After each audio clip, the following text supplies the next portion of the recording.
Hello everybody, this is Hammer Striker here. I've got something a little bit unusual on the table today. It's a Trailblazer Lifecard 22. It's chambered in 22lr and it's a single shot. And it's a little bit unique in what it's intended to be. It's pretty much your gun of last resort. So I'm going to pick you up and show it to you. First I'll show you what it looks like from the side. And then I'm going to open it to show you that it is unloaded. So there's nothing in the only chamber it's got. It's a single shot 22lr. The purpose of this thing is to not look like a gun, to not be shaped like a gun and not stand out. It's not something you definitely wouldn't carry it as your primary carry for two reasons. One, it's only a single shot, and two, it's 22lr, which really isn't the most reliable cartridge on the planet. And it's not really even meant to be a regular backup gun. What this is it's basically a backup. It's a gun of last resort. Where this would come in handy is if you had to carry a gun where you didn't really want it detected as a gun. And, you know, as a disclaimer, this isn't intended to try to sneak past airport security or something like that. That's going to end badly for you. What it's more intended to be is if you've got this on you, and let's say a bad guy shakes you down. If a bad guy shakes you down, he's going to look for things that are obviously a gun. He's going to find your primary carry. He's going to find your knife. You may even give those things up in an attempt to set him at ease while you're trying to get control of the situation. But this thing, if they pat it across it, it might come off as a wallet or a tin of mints or something like that that can be dealt with later. They might leave it on you while they tie you up and haul you off and give you an opportunity later to access it. Whereas something that's shaped like a real gun, they're going to notice right away. And of course, this is the kind of thing you might expect Q to give James Bond to take with him as he slinks off to the French Riviera chasing a spy or two. So let me show you how to operate the thing.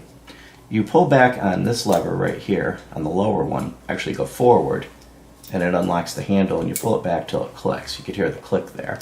And to close it, you just pull back on that and close it back up.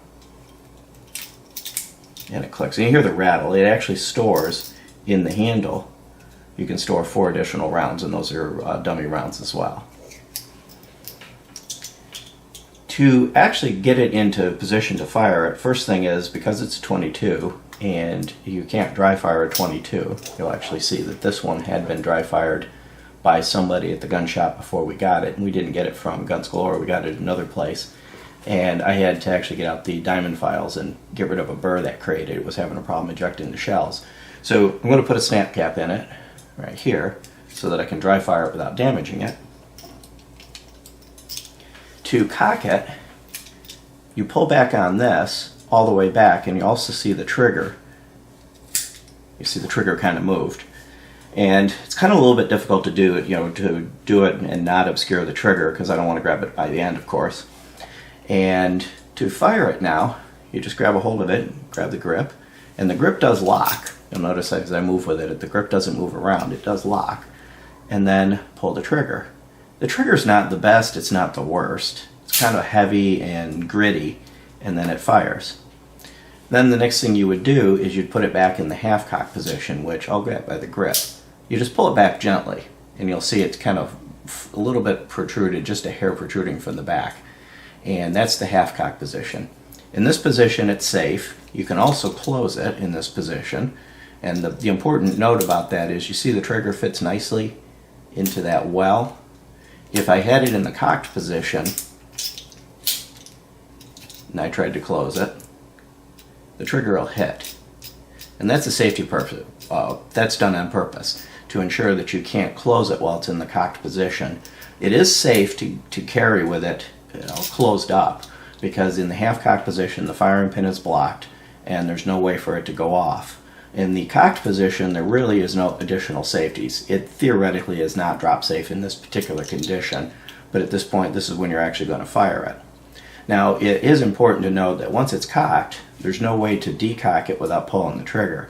So you'd want to make sure you point it in a real safe direction and be real careful. I'm going to do so by grabbing a hold of the bolt, and make sure, of course, you don't pull back on the bolt, because if you do, you may jam the trigger mechanism.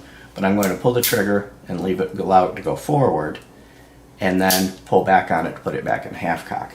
It's really not a good idea to do that. That's kind of as a last resort. If you cock the thing, plan to fire it.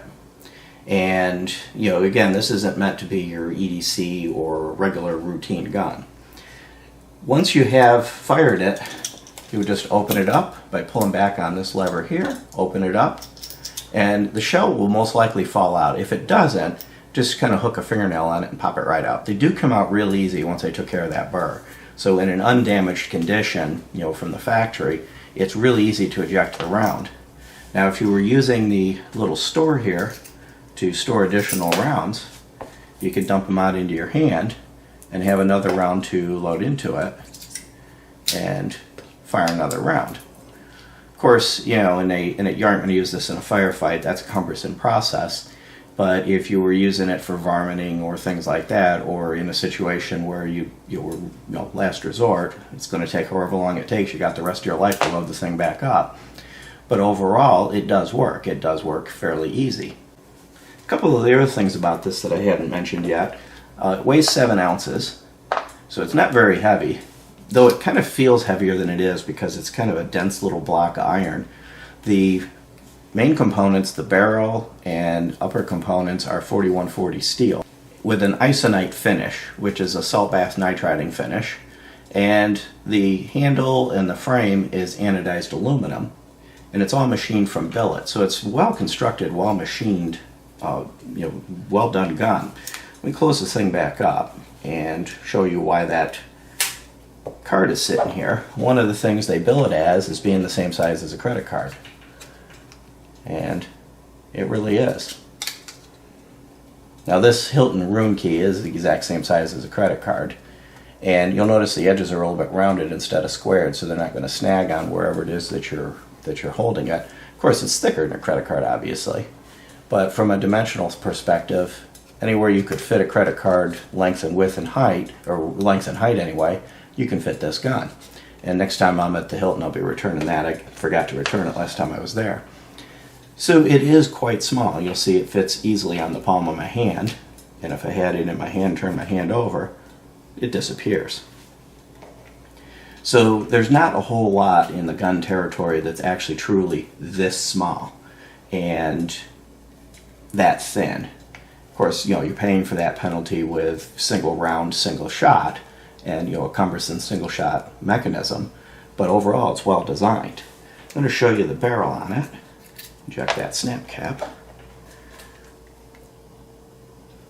It's got a nice, smooth, well-machined barrel. It is rifled. Now, from an accuracy perspective, the actual physical accuracy of the barrel is actually probably pretty good. I didn't actually clamp it into a vise and test it. But from a shooting it accuracy, the ability to shoot it well, it's rather difficult to shoot this well. It's not a range gun, and it's not a gun that you really are going to take out target practice. It does have a gutter sight on it, but what you'll notice is that that gutter just basically disappears. And if you're aiming it at anything other than a bright color, you lose that slot. If I put something bright in front of it, you can kind of see the slot a little bit. You can see that little bit of a notch. Of course, the camera now wants to focus on the bright thing. But overall, the sights are basically useless. What we found we were doing is we'd tilt it up so you could see the front of the gun, wiggle it back and forth till you kind of had it square, and then tilt it down until it disappeared, and then fire it. And doing that, we could get reasonable groups at 15 yards. Nothing to go bragging about, but they'd be combat effective. They'd be on the target. But in all reality, that's not what this is made for. This is a get-off-me gun. This is a belly gun. This is a up-close and personal type of gun. It's not meant to be shooting, target shooting, bullseye shooting, or any of that type of thing. So though it does have a sight, and the sight's really kind of useless, it really doesn't matter for what this is intended to be used for.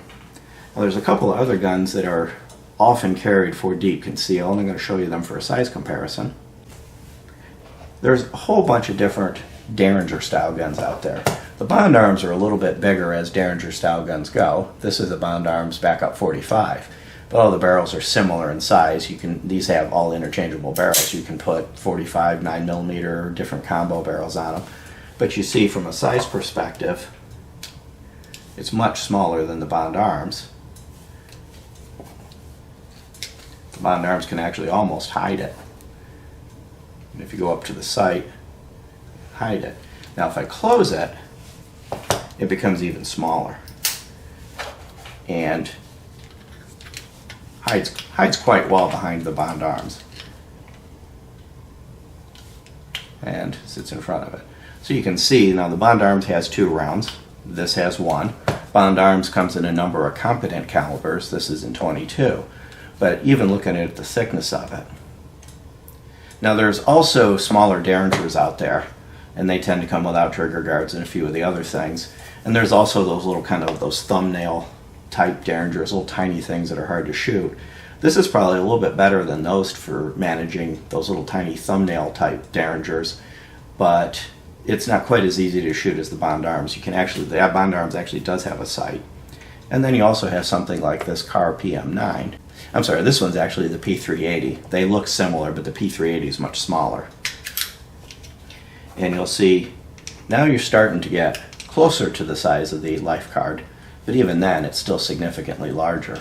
And if I open it and put it up side by side, the grip's actually a little bit longer on it. So in an open position, it would take up very similar footprint to the P380. In a closed position, it's much smaller. So, kind of in summary on that, if I were going to carry it in a holster in a conventional position, you see the P380 is a little bit thicker. Not a whole lot thicker, but it's still thicker. If I were going to carry it in a conventional holster shaped like a gun, I would carry something like this. You get 6, 7 or more rounds depending on which magazines you've got in a heartbeat. But if I'm wanting to go for that, it doesn't look like a gun, it doesn't feel like a gun. If you touch it, you don't notice it as a gun, then this would be something you would do. What would I carry? I'd carry both of them. This would be my primary carry. This is the one that the bad guy shaking me down is going to find. This is the one that's stashed somewhere else that hopefully he overlooks that I can use later to get myself out of the situation I found myself in. So overall, is this your next EDC? Well, maybe. It might be your everyday carry along with something like the car or Glock or whatever it is you carry. Is an EDC as your primary carry? Definitely not. Is something cool to show your friends? Yeah. I mean, it doesn't get a lot cooler than something like this that kind of doesn't even look like a gun. Beyond that, if you like our videos, please give us a thumbs up, share, subscribe. Don't forget to check us out on Facebook and Patreon. Have a great day. Thank you.